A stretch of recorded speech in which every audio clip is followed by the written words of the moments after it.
Alo, Hà Long Bài nữa.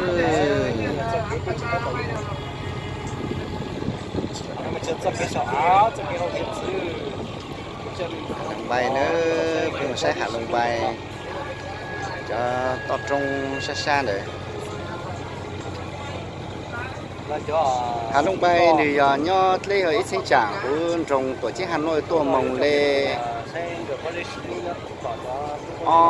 của chút chiều km sang cầu Tây Núi tua.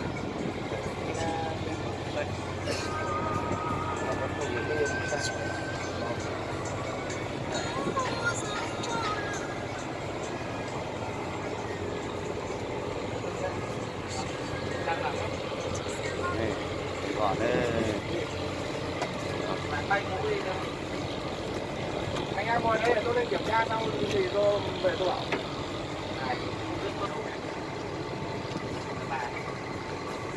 Hà Long Bài nữ giò như đôi bà lê hạt dưới một trong một hàng nhé bố ha.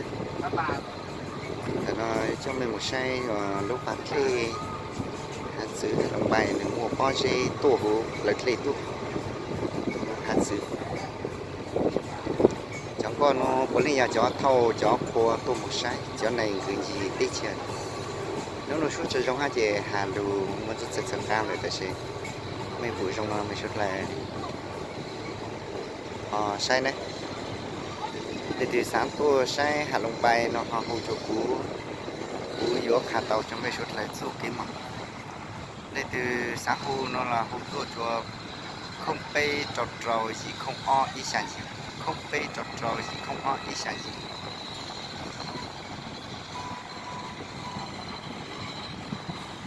mày nữa cho nó cho mua sữa này mua sữa thì mua rau mua mỏ nhá hú cho nó tạt vào này nó hú xong mình chia một nó sáu nữa nó sẽ như xa sọng bỏng co thì chua lúc hay này là cháu không gì để một cái bây giờ của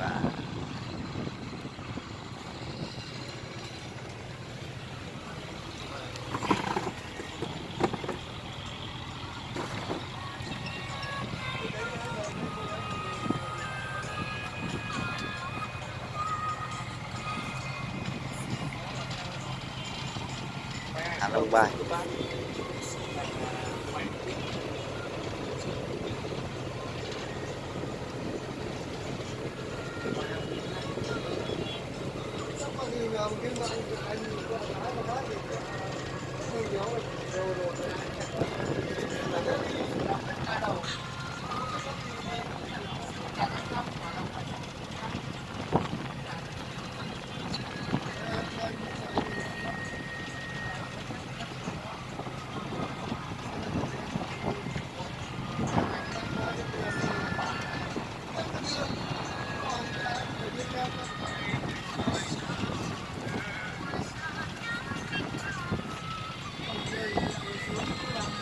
người đẹp này này tôm tôm kê nôi mà sao núi phải đỏ em đâu chỉ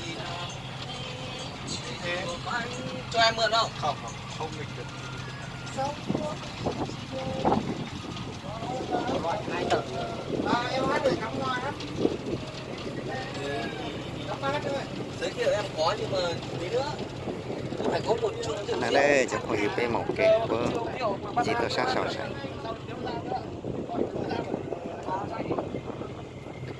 tôi kinh gì cũng tốt đấy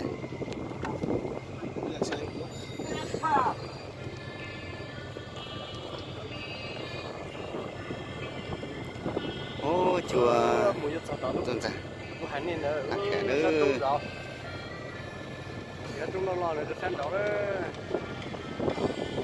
hello hello Tây hello Tây Tây Tây Việt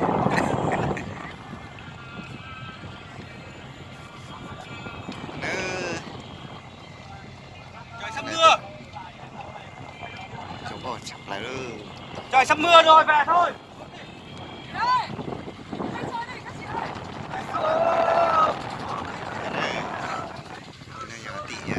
tụ tí thôi nữa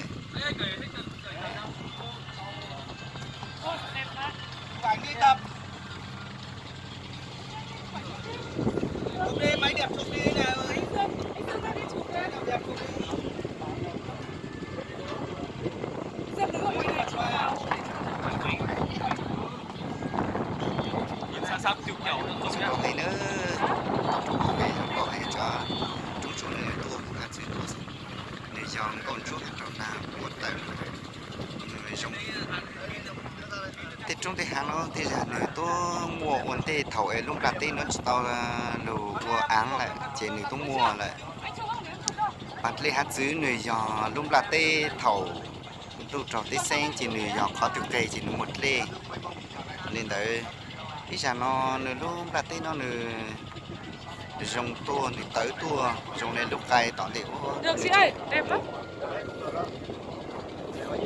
chè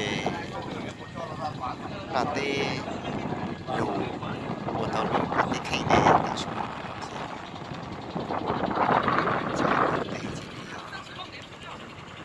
mua hạt sữa này tôi chết trong đấy trong rồi rồng con này nó nửa giờ cho trong này thầu nửa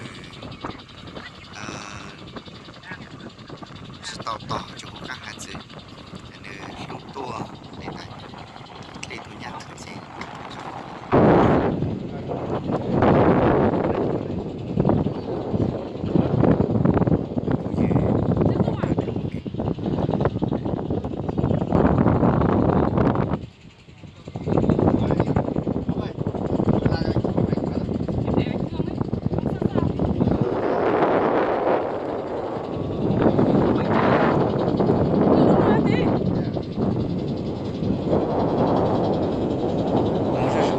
đi rủ cho thì trong đó là ít là ở trong này một sai cho trong này cho bao nhiêu ổn định chứ in gỡ trong ổn định chứ rồi để càng dễ càng chủ để vô càng một sai chúng có hình lấy cũng sai ăn gì cũng saiแต่是ăn chứ mà ăn gì chẳng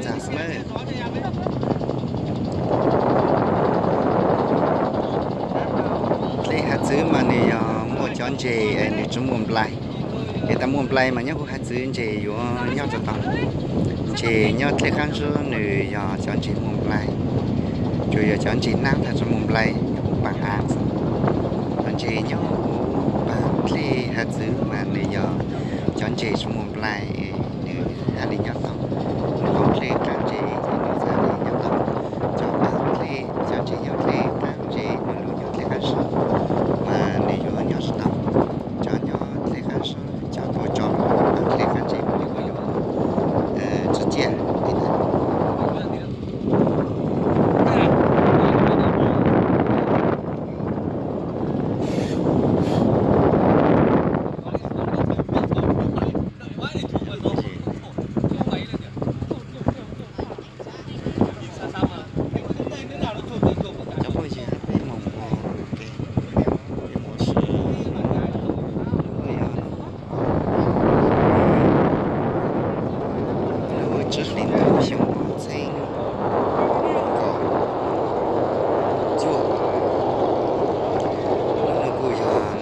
xây hàng về của tụi mình xài đó là chúng chế nhau chế một chút tàu chế một chút tàu ít lúa mỏ cho lúa công vào để đảm bảo an toàn tính mạng cho chính chúng ta. Chúng ta hãy tựa những cái điểm rất là chắc vào. Để sẽ của giữa cơ chất luôn ở trong một chút tụi mình xài nó sẵn. Sau đây chúng ta đang di chuyển để tham quan vịnh Hạ Long, nơi kỳ quan thiên nhiên thế giới được UNESCO công nhận. Và tiếp theo đây chúng ta sẽ đến những dãy núi, những hòn đảo.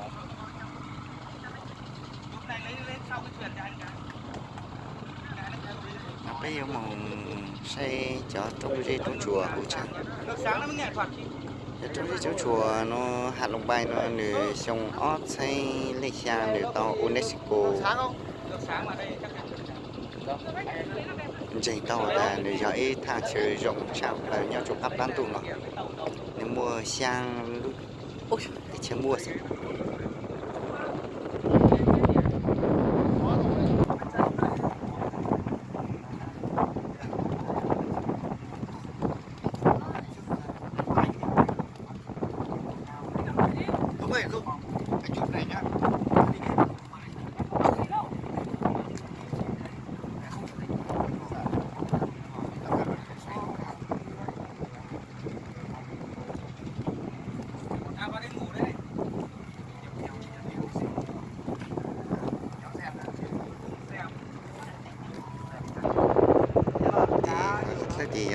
trà này.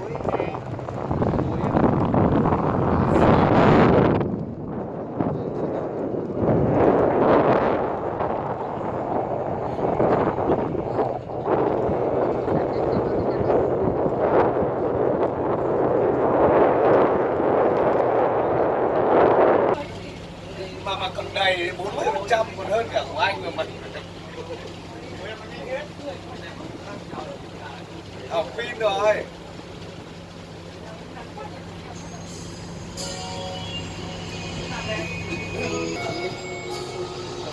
Buổi dây rủ đấy thì trong có dây dùng cầu chạm lần Hà Long bay này tàu UNESCO giải tỏ sinh hoạt sinh lịch xa người giỏi khó chơi trong chạm lời nhau hữu xem đi chơi một giang khó thì nhau hữu Việt Nam một ít khó để cho Hà Long bay đấy cái mùi dây rủ để cho qua dây qua chùa này là để cho người một say.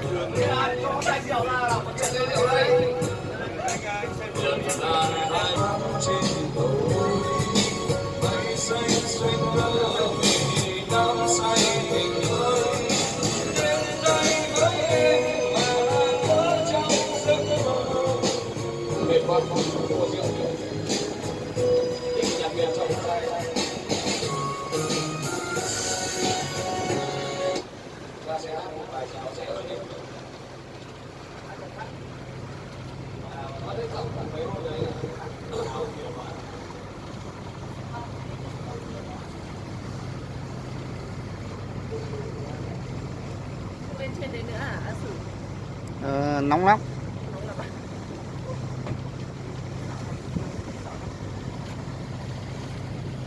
Bà Thủy lấy cho cái kem chống da này không biết bà đi đâu. Đây này, kem chống nắng đây. Gì rủ để trong quá gì này nên giờ ôi tụ cư cho nó sẽ chỉ xuất lại đó chè nó một đó chỉ cho tỏ thì trong chuột xuất trồng đấy là mua trong có nhu cầu cho mình xuất lại.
Đi hâu kìa, chưa?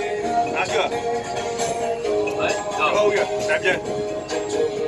Đấy, liền chưa? Ăn cái đéo ở đây nhỉ? Bắt chuột. Chuột à? Bắt cá chứ. Bắt sải. Bắt cá là nướng rồi.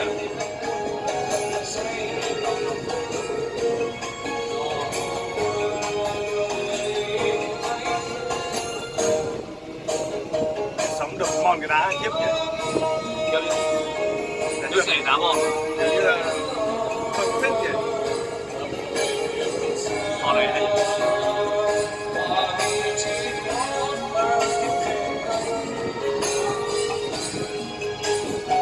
Nhiều hầu bay à?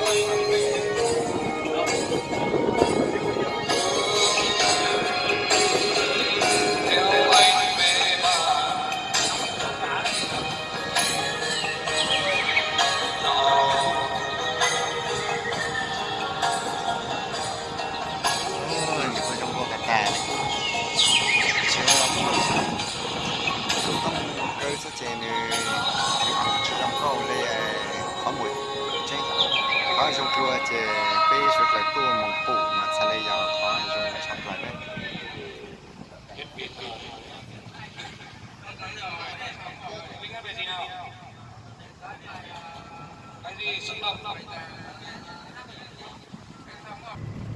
nên là bán hàng trên sông nhé, trên sông quê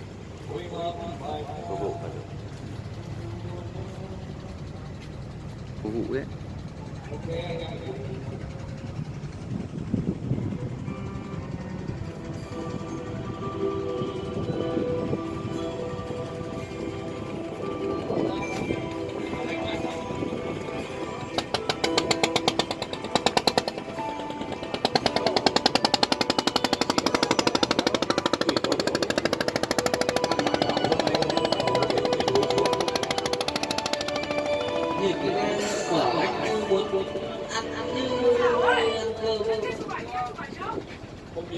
Này, bao nhiêu năm nữa thì nó sẽ mòn hết và nó gãy.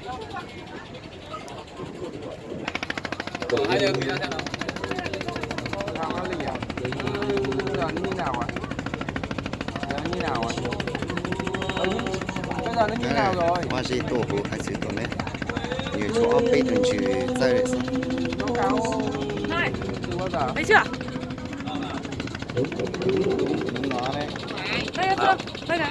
Đây đấy, let's cho em đọc Cái một này bài. à? Đừng để tôi vào xem nào. Nó đấy. Chụp như này. Giờ mới biết.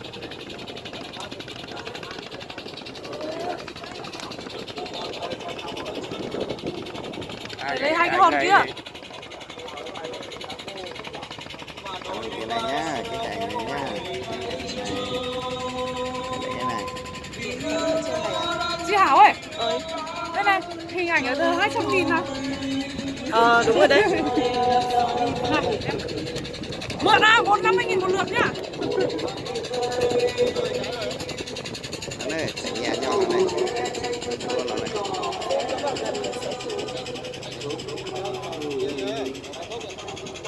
Con gái sắp đổ ấy, sắp điện.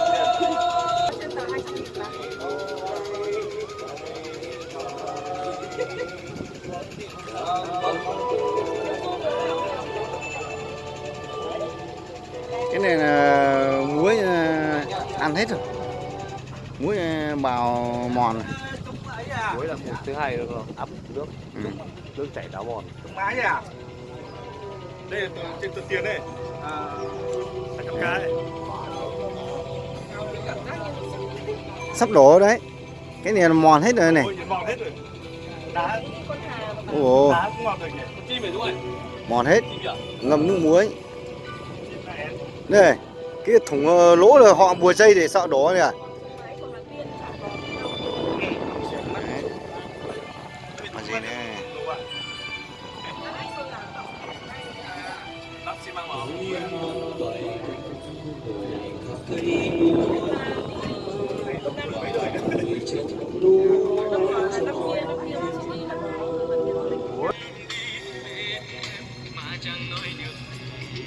Trong ngực em ấy là có tiếng ngựa vì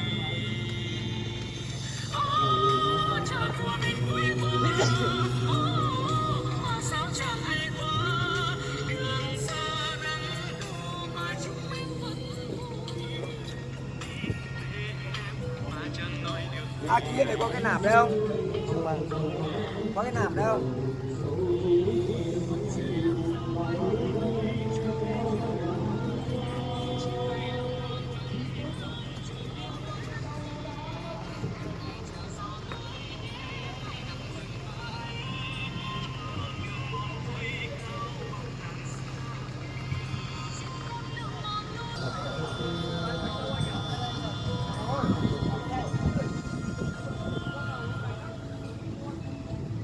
Đây á.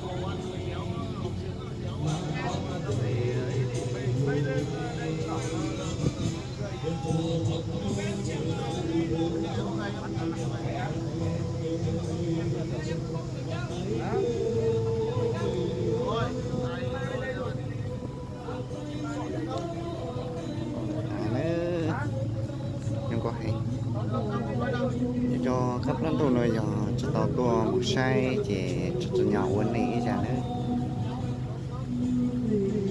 chúng có hay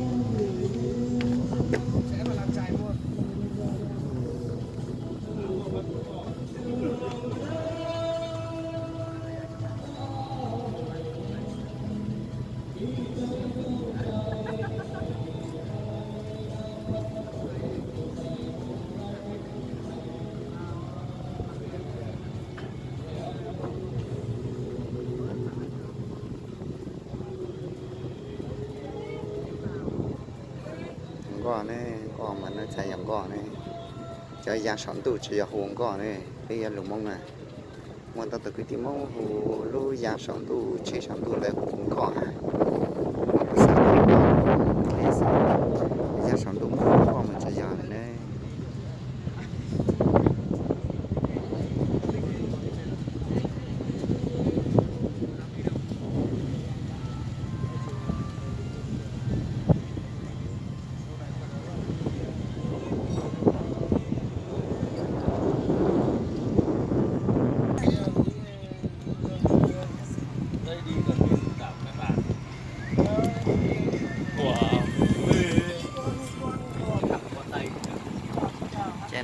chế hú cha chế cỏ chế chế lên nó nè hà long bay nữa giờ lúc bạc ti trong câu chậm lạiวันนี้nhau trong là ti nữa giờ cho tao tua một say hà long bay mà cho nhỏ thì nữa bây giờ cái tìm mông nè bây giờ tao trong số chế nữa trong mua bạc ti lu bây giờ nó hà đã hát dưới số tại vì bây giờ cho sang lúc bông chế bây tuổi cho tao hay phải chơi chế lấy tao tua một số nữa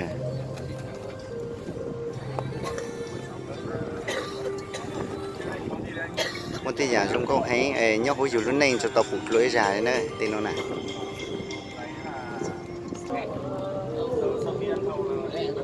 một cơ lên nó chỉ xây trong đây cho trong câu tại vì giờ có lúc không một tổ cùng câu lại chỉ muốn tao giả trong câu chậm để trong nó là để trong câu hay tại vì là một cơ lúa chỉ một chút rộng quá gì nhá lấy cái gì này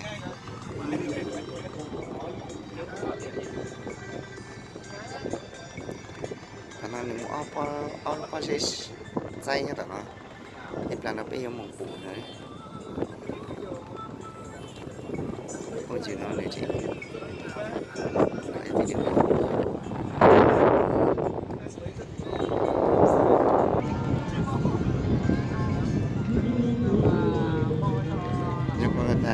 cái tí phụ nữ lại tàu tôm say hello Không chưa? Tôi đi ra đây thấy nhiều núi hơn cả Tây Bắc. nhiều núi hơn à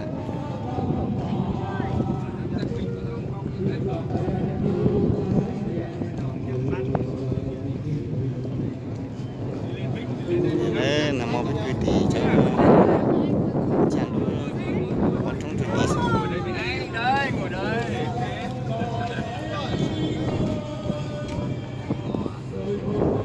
Ai toàn những người nổi tiếng ở đây. Mày đâu rồi? đang quay video Gieo à? tí nữa nha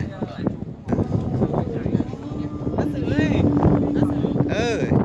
Bác Sử chụp cho em cái kiểu chờ tí đang quay video tí nữa Thế Minh ơi, đấy rồi chụp em bức ảnh á. nó giờ còn trò lâu quá riêng còn trò lâu nhá thở nó đấy ít là xong bây giờ một phụ gì gì đó quay à? ấy về cho họ trẻ con miền núi nó xem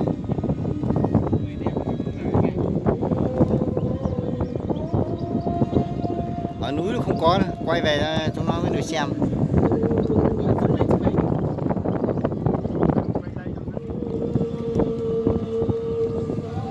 không có dừng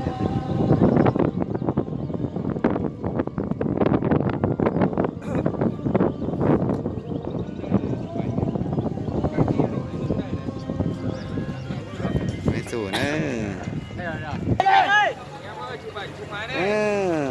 hòn chống máy đây chống máy chẹt à còn trò lâu có thảo thì nói chung là mà quay cho qua trên này lại nữa. Đổi được. Anh xì ở đây không lại trên thằng máy rồi.